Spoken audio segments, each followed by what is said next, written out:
नमस्कार, आदाब। आपके साथ मैं स्मिता शर्मा हूँ। आप देख रहे हैं मेरा YouTube station Smita Sharma journalist. और अगर आप हवाई यात्रा करते हैं, आप फ्रीक्वेंट फ्लायर हैं जहाँ तक हवाई यात्रा का सवाल है, तो ये व्लॉग आपके लिए है, क्योंकि इसमें कुछ ज़रूरी जानकारियाँ हैं जो आप ज़रूर सुने। और मुझे लगता है कि लोग इसका स्वागत ही करेंगे, क्योंकि आज जो एविएशन वॉचडॉग है, यानी कि directorate general of civil aviation DGCA, इन्होंने कुछ नए दिशा निर्देश जारी किए हैं और यात्रियों की सहूलियत के लिए कुछ बातें रखी गई हैं। इसमें सबसे ज़रूरी बात है, आपको पता है कि अगर आप एक एयरलाइन की टिकट बुक करते हैं, सोचिए आप दिल्ली से मुंबई जाना चाह रहे हैं और उस एयरलाइन में एक तो आपने टिकट खरीदे, उसके पैसे दिए, और फिर आप चाहते हैं कि अपने लिए कोई बढ़िया सा सीट चुन लो कि जो विंडो सीट हो, जहाँ से नज़ारा देखने को मिले, या आयल सीट हो, क्योंकि अंदर बैठना पसंद नहीं लोगों को, मिडल सीट में क्रैम्प्स होती हैं। तो आमतौर पे क्या होता है, जब आप एयरलाइन पे जाते हैं, वेब चेक इन करते वक्त आप जब अपने लिए सीट सिलेक्ट करते हैं तो उसके लिए आपको पैसे देने पड़ते हैं, और पैसे भी कोई छोटी मोटी रकम नहीं। अगर तो आप पीछे की साइड वाले शायद कोई मिडिल सीट ले रहे हो, विंडो सीट ले रहे हो, तो 500-600 रुपये, घरेलू सेक्टर की बात कर रही हूँ, अंतर्राष्ट्रीय सेक्टर की बात नहीं कर रही हूँ मैं। लेकिन अगर आप जैसे जैसे फॉरवर्ड रो की तरफ जाएंगे, आयल सीट देखेंगे, विंडो सीट देखेंगे, तो depending on airline, depending on घरेलू सेक्टर, वो आपकी जो फ़ीस है वो 500, 600, 1000 रुपये तक जा सकती है। अगर आपकी हाइट ज़्यादा है, आपको लगता है कि मुझे थोड़ा सा एक्स्ट्रा लेग रूम वाला जो है सीट मैं चुन लूँ अपने लिए, या जो इमरजेंसी एग्ज़िट वाली सीट्स होती हैं जिसमें आपको लगता है कि थोड़ा सा उसमें फैल कर बैठने के लिए जगह होती है, तो इन सीटों के लिए आमतौर पर जो है आपको पैसे देने पड़ते हैं, और काफ़ी पैसे देने पड़ते हैं। और ये सीट सिलेक्शन के लिए फ्री भी नहीं होते। वो पीछे वाली जो मिडल रो की सीट्स होती हैं वही इक्का दुक्का सीट्स होती हैं जो फ्री में उपलब्ध होती हैं, जो आप अपने लिए चुन सकते हैं। तो अब DGCA ने कहा है कि भाई एयरलाइंस अपनी एयरक्राफ्ट्स में कम से कम 60% सीट्स वो फ्री फॉर सिलेक्शन रखे। यानी कि एयरलाइन अभी तक लगभग जो 90 से 95% सीट्स पर पैसे मांग रही थी कस्टमर्स से अगर आप उनको चुनते हैं, अब एयरलाइंस को कहा गया है कि कम से कम 60% आपकी सीट्स ऐसी हों जो अवेलेबल हो मुफ्त में चुनने के लिए। तो अगर आप पहले वेब चेक इन कर रहे हैं, वो सीट अवेलेबल है, बिना एक्स्ट्रा पैसे दिए आप उस सीट को अपने लिए बुक कर सकते हैं। दूसरी बात, सोचिए आप परिवार वालों के साथ ट्रैवल कर रहे हैं, अब आपने वेब चेक इन नहीं की, या वेब चेक इन करने जा रहे हैं तो आपको लगता है कि भाई हम 5 लोग हैं, 5 सीट अगर हम आसपास लेना चाह रहे हैं, सारी सीट आप चुन रहे हैं, तो अगेन उसमें आपको पैसा लग रहा है 2500, 3000, कोई भी रुपए। अब DGCA ने कहा है कि अगर एक ही PNR पर कोई टिकट्स बुक हो, 4 लोग हो सकता है परिवार के लोग हो सकता है दोस्त हो सकता है किसी कॉरपोरेट फंक्शन के लिए एक ग्रुप के तौर पर या एक टूरिस्ट ग्रुप के तौर पर आप ट्रैवल कर रहे हो, तो ये दिशा निर्देश दिया गया है कि ऐसे सेम PNR वाले लोगों को आप एक जगह ही बिठाएं, ताकि ऐसा ना हो कि परिवार का एक सदस्य सामने बैठ रहा है, एक सदस्य पीछे बैठ रहा है, 2 कहीं साइड में बैठ रहे हैं। तो ये बात भी कही गई है DGCA की तरफ से।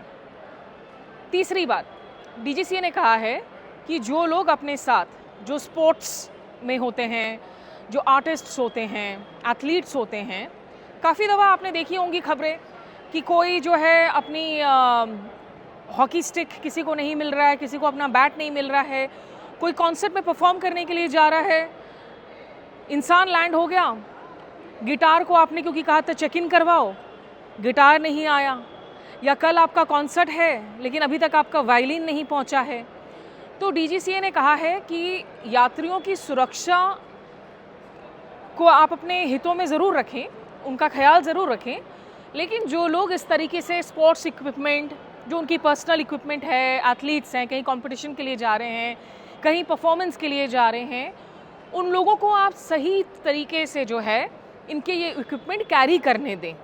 ये एक बहुत ज़रूरी डायरेक्शन है, क्योंकि ये ऐसे बहुत दफ़ा हम देखते हैं सोशल मीडिया पर आकर लोगों को शिकायतें करनी पड़ती है, एयरलाइन से कहते हैं कि अब हम क्या करेंगे, कपड़े नहीं आए तो चलो आप फिर भी जो है आप एक दिन के लिए कपड़ा खरीद कर वेट कर सकते हो कहीं से, वो भी हर कोई नहीं खरीद सकता। अगर आप गरीब हो, किसी तरीके से एक फ़्लाइट की टिकट लेकर जा रहे हो, तो मुमकिन नहीं है कि कहीं शहर में पहुँचे, लगेज नहीं मिला तो आपने जाकर किसी दुकान में ख़रीदारी कर ली। ये एक सर्टेन स्टेटस के ऊपर वाले लोगों के लिए, इकोनॉमिक स्टेटस के ऊपर वाले लोगों के लिए होता है। लेकिन जो लोग अपनी म्यूज़िकल इंस्ट्रूमेंट पे परफॉर्म करते हैं, वो गिटार हो, सितार हो, वायलिन हो, इन लोगों को लेकर अगर आप केयरफुली हैंडल नहीं कर रहे हैं, मिसप्लेस कर रहे हैं या आर्टिस्ट पहुंच जा रहा है, इक्विपमेंट नहीं पहुंच रहा है, तो बहुत चिंता वाली बात हो जाती है। इसलिए डीजीसीए ने कहा है कि इनको लेकर आपको बहुत अच्छे तरीके से जो हैं दिशा निर्देश देने हैं, क्लियर करना है और उनको सेफली, सिक्योरली आपको ट्रांसपोर्ट करवाना है। यही बात डीजीसीए ने आपके पेट्स को लेकर भी कही है, क्योंकि कन्फ्यूजन होता है कि अगर आप सोचिए आप 1 महीने के लिए कहीं जा रहे हैं, आप चाहते हैं कि आपके साथ जो आपके पेट डॉग्स हों, जो आपके फरी फ्रेंड्स हों या पेट कैट्स हो, उनको लेकर आप ट्रैवल करना चाह रहे हैं, तो अलग अलग एयरलाइन के अपने अपने नियम हो सकते हैं। बहुत जगह कुछ भ्रामक स्थिति भी बन जाती है, लोग शिकायत करते हैं कि बुकिंग के वक्त में जो उनको बातें लगी थी कि होगा वैसा नहीं हुआ एयरलाइन में फ़्लाइट के दौरान। तो इन चीज़ों को लेकर डीजीसीए ने कहा है कि भाई आप लोग ख्याल रखें। और एक ज़रूरी बात की ओर लोगों का ध्यान खींचा है डीजीसीए ने, ये कहा है कि बहुत सारे ऐसे लोग हैं जिनके लिए अंग्रेज़ी पहली भाषा नहीं है, English is not the first language, लेकिन ज़्यादातर जो डायरेक्शंस होते हैं वो अंग्रेज़ी में ही दिए जाते हैं। तो लोगों को उनकी रीजनल लैंग्वेजेस में भी इंफॉर्मेशन जानने के लिए जो है पर्याप्त आप तैयारी करें। एयरलाइंस को कहा है कि कुछ कम से कम जिस क्षेत्र में आप ऑपरेट कर रहे हैं उस क्षेत्र की भाषा लोगों की सहूलियत के लिए जो है वहाँ पर उसमें आप बोलचाल कर सकें। और फाइनली डीजीसीए ने ये भी कहा है कि ये जो यात्रियों के अधिकार हैं, पैसेंजर राइट्स हैं, जैसा आप देखते हैं कि यहाँ पर बोर्ड्स में किस गेट पर कौन सी उड़ान जा रही है इसके बारे में जानकारियाँ आपको मिलती हैं, या फिर बोर्ड डिस्प्ले जब आप एयरपोर्ट के अंदर होते हैं कि कौन सी बेल्ट से आपको आपका सामान मिलेगा, आपका लगेज मिलेगा, वो डिस्प्ले किया जाता है। ऐसे ही अब डीजीसीए ने कहा है कि तमाम एयरपोर्ट्स में जो पैसेंजर्स से जुड़े हुए अधिकार हैं, राइट्स हैं, उनकी सूचना क्लियरली दी जाए, उसके बारे में जानकारी दी जाए, डिस्प्ले की जाए। तो कुछ अच्छे कदम जब सरकार की तरफ से, अथॉरिटीज़ की तरफ से उठाया जाता है, उसकी सराहना भी होनी चाहिए, उसके बारे में जानकारी भी मिलनी चाहिए। सरकार जहां गलत करे वहां हम उनसे तीखे सवाल ज़रूर पूछते हैं। और हाल के दिनों में खैर कोविड के बाद से ही कभी भी जब नेचुरल क्लाइमेट जब बदल जाता है, अचानक से बाढ़, पानी, मौसम बदलने की वजह से हम देखते हैं जब एयरलाइंस डिसरप्ट होते हैं, या फिर अभी सोचिए युद्ध की स्थिति में, क्योंकि अचानक से आप एयरपोर्ट आ गए, आपको पता नहीं चला कि कब स्थिति बदल गई, तो बहुत आम तौर पर जो है शिकायतों की सूची देखने को मिलती है लोगों की कि एयरलाइंस जानकारी हमें नहीं दे रही है, हम घंटों से खड़े हैं, कन्फ्यूजन है, भ्रामक स्थिति है, कुछ नहीं पता। तो as a customer, as a consumer ये अधिकार होना चाहिए कि आपको ये जानकारियाँ वक्त रहते सही तरीके से, साफगोई तरीके से मुहैया कराई जाएँ। इस बाबत डीजीसीए ने ये कदम उठाए हैं। एक और जो डीजीसीए ने बदलाव किया है, जिनके बारे में अगर आपको जानकारी नहीं हो, कि अगर आप कहीं जाने के लिए टिकट बुक करते हैं तो अब आपके पास प्रावधान है कि 48 घंटे के अंदर अगर आप उस टिकट को बदलते हैं, कैंसिल करते हैं, तो उसमें आपको फ़ीस देने की ज़रूरत नहीं है। कुछ शर्तें उसमें भी जुड़ी हुई हैं, बहुत स्पेसिफिक टर्म्स हैं, लेकिन उसको आप चेक कर सकते हैं। अगर ऐसे कोई हालात बने कि आपने टिकट कल 2 दिन बाद कहीं जाने के लिए ख़रीदी है, लेकिन आपको जाना नहीं, आपका प्लान कैंसिल हो रहा है या कुछ दिक्कत हो गई है, कोई इमरजेंसी हो गया है, आपको पता है कि टिकट कैंसिलेशन चार्जेस कितने हाई होते हैं, आप लगभग 75% जो है जो टिकट का कॉस्ट है वो कैंसिलेशन में ही चला जाता है। तो अब डीजीसीए ने कहा है कि वैसे करके जो है वो पैसा नहीं लिया सकता। तो आमतौर पर एयरलाइंस पर ट्रैवल करते वक्त हमें लगता है ना कि भाई एयरलाइंस हमसे बहुत पैसे ऐंठ रही है, लो कॉस्ट एयरलाइन तो कुछ भी नहीं है, सबकी कीमतें इतनी बढ़ जाती हैं, कभी त्योहारों में बढ़ जाती हैं, पीक सीज़न में बढ़ जाती हैं, कोई मुसीबत हो तो बढ़ जाती हैं। तो अगर यात्री को ख्याल रखा जा रहा है तो अच्छी बात है। तो मैं तो इस वक्त दिल्ली के घरेलू एयरपोर्ट पर हूँ, जहाँ मैंने कहा कि ये बातें कुछ आपके लिए मैं लेकर आऊँ, लेकिन दिल्ली आने के पहले हैदराबाद के एयरपोर्ट पर भी कुछ लोगों से मैंने बात की थी, आइए वो भी आपको सुनाती हूँ। तो इस वक्त हैदराबाद एयरपोर्ट पर मेरे साथ एक फैमिली है जो एक साथ ट्रैवल कर रहे हैं, और इन लोगों से जानते हैं कि सिविल एविएशन मंत्रालय की तरफ से जो नियम अब जारी किए गए हैं उससे उन पर क्या असर पड़ता है। What's your name? Where are you all of you traveling to? Myself, Samata. We are all 3 families and friends together traveling to Delhi from Hyderabad today. So Samta, today while you're traveling together, I mean there are what, around 7-8 people. While booking seats, did you have to select your seats and pay money for it? Yes, especially because we are in a group and with family and children. We have to pay for the selected seats. How much did it cost you almost? It's almost like 500 to 700 approx. Based Per on seat. Per seat, yeah. Based Per on the seat. seat location. Yeah. तो इन लोगों ने करीब करीब जो है, अगर ये 1 2 3 4 5 6 7 8 total 8 of you, 8 लोग हैं, आप मानकर चलिए कि 500 से 700 रुपये पर सीट के हिसाब से, तो 4000 रुपये से लेकर जो है आपका 5600 रुपये तक सिर्फ सीट सिलेक्ट करने के लिए इन्होंने पे किया है। तो अब जब सिविल एविएशन मंत्री कह रही है कि at least 60% of the seats the airlines should release for free is what the aviation ministry has said, and also they are saying that if people are traveling in a family or it is the same PNR number, the airline should seat them together. Do you think it will be a good welcome step? It is definitely, because if we are booking together on one PNR, so it's always like we go together, right? So we always want to sit together and enjoy the ride. So if it is coming free, we are already paying for the seat, for the ticket to travel. So it's an extra cost for us to select the seats now.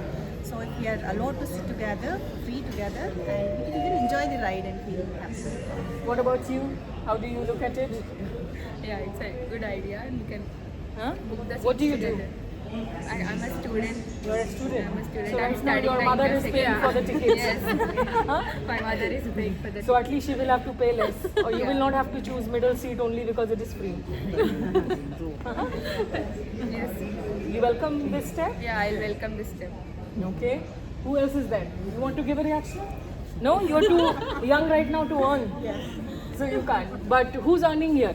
Are you earning, sir? No, You're all also our earning. students only. All our students. All our students But only. ma'am, you are feeling happy now. Yeah, yes, very happy. So the airline will also have to display, the airport will have to display the rights of people. You think the airlines will actually do it, what the government is saying? Huh? Definitely, because this is our right to know, right? So Yeah. yes, all the guidelines should be displayed, and we all have to be aware of the guidelines and the rules. Definitely, yes. चलिए तो देखते हैं कि airlines किस हद तक जो हैं इस बात को पूरा करती हैं।